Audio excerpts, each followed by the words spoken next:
Muita gente me pergunta, Ua, eu fiz o curso de fotografia básica, mas eu não sei que equipamento comprar ou como começar na fotografia de família. O que você usa e o que você começou? Bom, eu comecei com uma câmera de entrada, eu uso o Nikon, mas preferência pessoal, com a lentezinha 18-55, como eu comentei com vocês.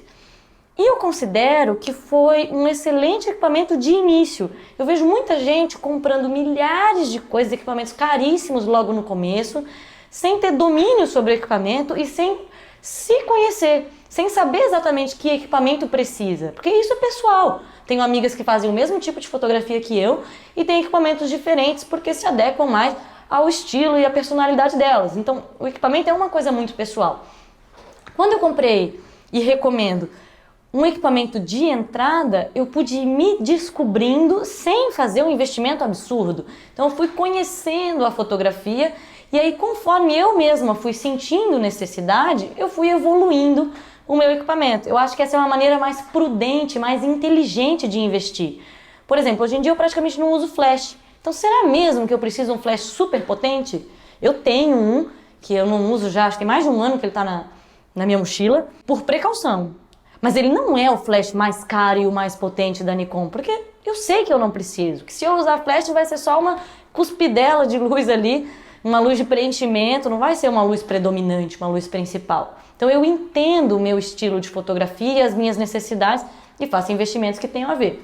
Então eu lembro que eu estava lá na câmerazinha básica, eu senti necessidade primeiro de evoluir o corpo da câmera. Ele era basiquinho e ele tinha poucos botões de atalho, essas câmeras iniciais. E aí quando você trabalha com criança e você precisa mudar a configuração com frequência, porque a luz muda, quando você trabalha com luz natural, muda rapidamente, é uma nuvem, a criança correu para a sombra, depois correu para o sol, enfim, tudo acontece muito rápido, eu precisava de mais botões de atalho. Então eu lembro que eu evoluí de uma D60 na época para uma D7000, que é um corpo intermediário da Nikon, a Canon também vai ter os seus, né? Que ainda não era full frame, e ela vinha com uma lente de kit que era 18-105. Aí eu pensei, nossa, que beleza, porque ela é muito mais versátil do que a que eu tinha, que era só 18-55. E foi ótimo. Aí eu comecei a sentir necessidade de ter uma lente mais clara. É muito normal e todo mundo recomenda, compre uma 50mm, compre uma cinquentinha. E eu mantenho essa informação, porque é uma lente barata e que te abre novos horizontes, assim. Por ser uma lente fixa, eu acho que a gente começa a pensar mais, raciocinar mais a composição, porque você não consegue ficar puxando no zoom e tirando no zoom, que é uma coisa meio preguiçosa, assim. Então ela abre um pouco mais a tua cabeça para composição. Então na época eu comprei uma 50mm 1.4 ao invés de 1.8, por mania minha mesmo, de que se eu vou comprar eu faço logo um baita investimento, né? Eu faço isso com tudo na vida, assim, fogão, geladeira, né? Eu não gosto de comprar coisinhas assim. Aí eu comprei uma 50 1.4. Fui feliz da vida com a 50 1.4 por muito tempo. Daí abandonei a lente do kit, só usava a minha 50. Só usava a 50. Eu tava lá com a D7000 e a 50mm. E aí, o que aconteceu? Eu via que eu precisava também da versatilidade do zoom em determinadas situações. Por exemplo, um batizado. Quando você tá lá na pia batismal, você quer fechar na aguinha caindo na cabeça, mas você quer abrir nas emoções dos pais e dos padrinhos segurando aquele bebê no momento do batismo. E tudo isso acontece muito rápido, né? Dá vontade de perguntar, padres, joga mais devagarzinho essa aguinha, né? Mas não, acontece muito rápido. E você não pode ficar indo para frente e para trás. Então eu sentia a necessidade do zoom. Aí se eu colocasse a lente de kit, caía a minha qualidade, a minha nitidez da imagem se comparado às fotos que eu fazia com a 50mm. E também em festinhas de aniversário, no parabéns, você quer pegar a criança soprando a velhinha no bolo, quer pegar a mesa toda do parabéns. E se eu ficasse andando para frente e para trás, com certeza eu ia pisar no pé de alguém. Porque tá todo mundo ali, né, ao nosso redor. E aí eu senti a necessidade de zoom. A evolução que eu vi, que foi um divisor de águas, foi comprar uma 2470 da Nikon, que ela é 2.8, abertura 2.8 em toda a extensão. Que acontecia na lente do kit, que se eu fechasse no zoom, a minha lente ficava mais escura, né? Se eu abrisse e tal. Então, a 2470 ela é 2.8 em toda a extensão, eu conseguia manter a minha abertura e a minha luminosidade, seja qual for o zoom. Era uma lente versátil que me servia para essas situações. Eu não usava o tempo inteiro porque ela é uma lente pesada pra caramba. E com a 24-70 eu acabei abandonando um pouquinho a 50mm e fiquei só usando ela. E aí eu fiquei preguiçosa de novo. Acontece, a gente tem que se policiar. Essa preguiça de composição que o zoom traz, acontece mesmo, é uma comodidade que te faz pensar menos. E aí então eu resolvi vender a minha 50mm que estava abandonadinha, só para levantar dinheiro, né, que não é fácil comprar equipamento, e comprei uma 35mm 1.4.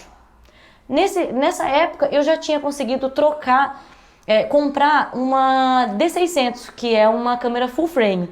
Eu não uso a melhor full frame que existe no mercado, com o corpo todo selado e não sei o que, porque eu acho que o meu trabalho não tem necessidade. Eu não sou fotojornalista que exige muito do equipamento. O meu trabalho é light, com bebês, em casa, no máximo uma festinha.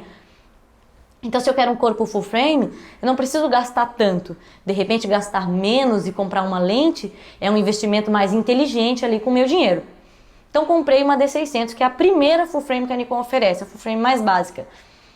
Tava mil maravilhas. D7000, 24-70, D600, 35-1.4.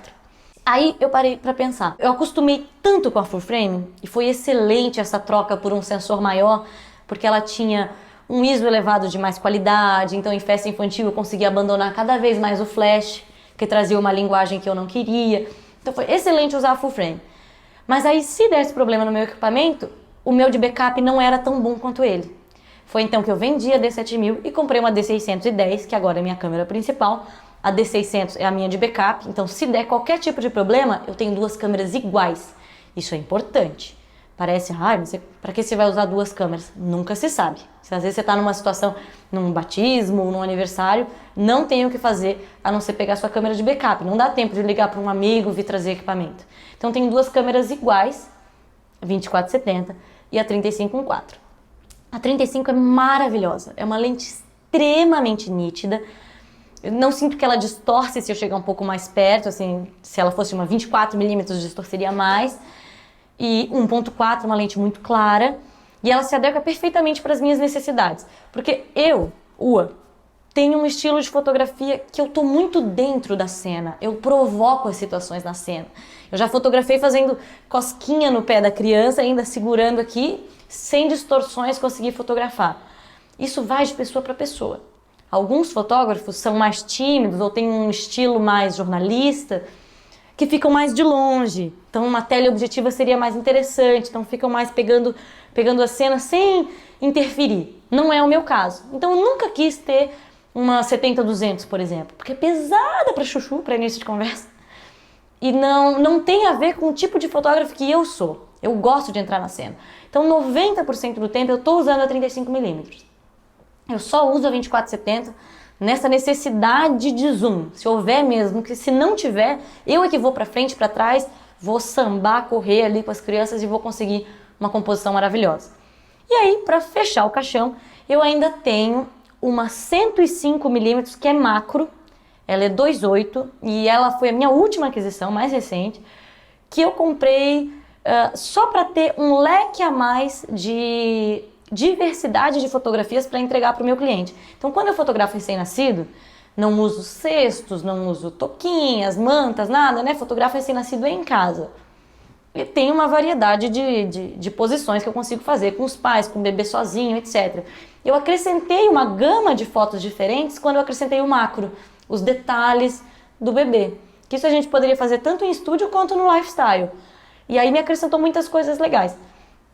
Então, uma das minhas recomendações, quando a gente está naquela gana de comprar equipamento, que é muito normal no início, eu paro para pensar o seguinte: se eu comprar este equipamento, essa lente ou essa câmera, ele vai me trazer um resultado perceptível na minha fotografia, a ponto de aumentar a qualidade e ser perceptível pelo meu cliente e vender mais? Se a resposta for sim, eu compro. A macro, a resposta era sim. Sim, eu vou acrescentar algo muito perceptível. Eu não tinha fotos de detalhe, agora eu tenho, os pais amam, então faz toda a diferença no meu trabalho. Além disso, claro, passei a ter uma telezinha se eu precisar, mas acaba que eu nunca uso ela nesse sentido. Só como 105 de longe, né? e, por exemplo, de uma câmera não full frame para uma full frame, sim, há um resultado muito perceptível na qualidade, nessa diferença de um sensor para o outro, de poder usar ISOs mais altos sem comprometer a qualidade. Então esse é um investimento que vale a pena. Preciso de uma full frame caríssima? Pensa um pouquinho em como você trabalha. Será que precisa? Talvez não. Então essas são as minhas reflexões sobre equipamento para quando a gente está começando. Mas começa de baixo, não tenha neura, vai evoluindo e vai se conhecendo, vai descobrindo o seu estilo e o que você precisa vai aparecer na sua cabeça. Enquanto você estiver perguntando que equipamento eu preciso comprar, você ainda não precisa comprar nada. Você vai saber. Quando a hora chegar, você vai saber.